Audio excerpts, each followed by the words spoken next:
Salam semua yang diberkati Tuhan, salam sukacita dalam Yesus Kristus Tuhan. Hari ini saya akan membagikan renungan firman Tuhan yang diambil dari Yeremia 29 ayat 11. Yeremia 29 ayat 11 firman Tuhan, sebab aku ini mengetahui rancangan-rancangan apa yang ada padaku mengenai kamu.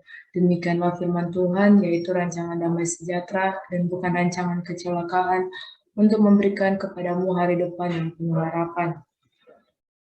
Renungan hari ini saya memberi tema yaitu hidup dalam rancangan Tuhan. Setiap kita manusia diciptakan Tuhan untuk sebuah pekerjaan baik yang telah dipersiapkan Tuhan sebelum kita ada dalam dunia ini. Hari ini kita akan belajar apa itu rancangan Tuhan dan bagaimana untuk hidup dalam rancangan Tuhan. Kita lihat dari Yeremia 29 ayat 11, firman Tuhan, rancangan Tuhan itu adalah rancangan damai sejahtera dan bukan rancangan kecelakaan untuk memberikan kepada kita hari depan yang penuh harapan. Cara untuk hidup dalam rancangan Tuhan di sini kita akan belajar ada 3 poin, yaitu yang pertama, siap diproses karena proses adalah bagian dari rancangan Tuhan. Proses Tuhan dalam hidup kita, terkadang kita diizinkan jatuh, namun dalam kejatuhan kita, Tuhan tidak membiarkan kita untuk kita tidak bangkit dari kejatuhan kita. Tuhan mau kita bangkit dalam Tuhan. Tuhan punya banyak cara untuk menolong anak-anaknya. Apapun proses yang kita alami, semua bagian dari rancangan Tuhan. Rancangan Tuhan tidak pernah salah.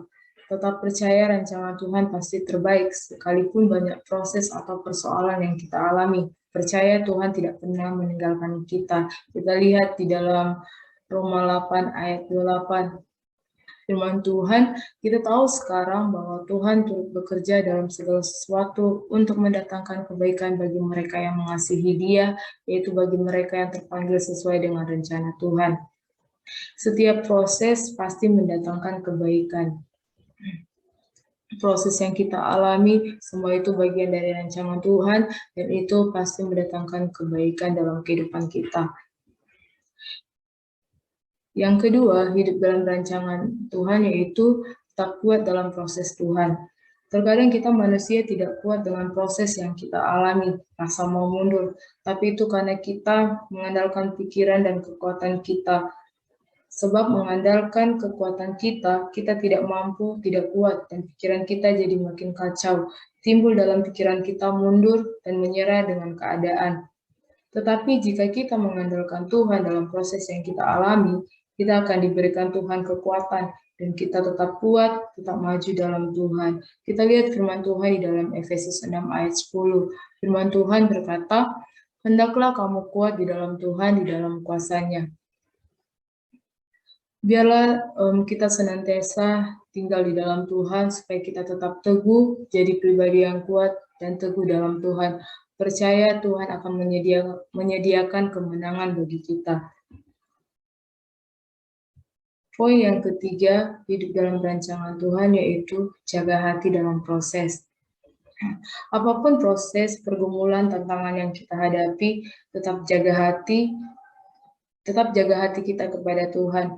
Jangan biarkan iblis merusak hati kita, menjadikan kita tidak percaya sama Tuhan, tidak mau mengasihi Tuhan. Tapi biarlah hati kita tetap terus terikat dalam Tuhan, apapun itu yang kita alami dalam kehidupan kita, supaya kita dapat memperoleh janji-janji Tuhan dalam kehidupan kita. Hidup dalam rancangan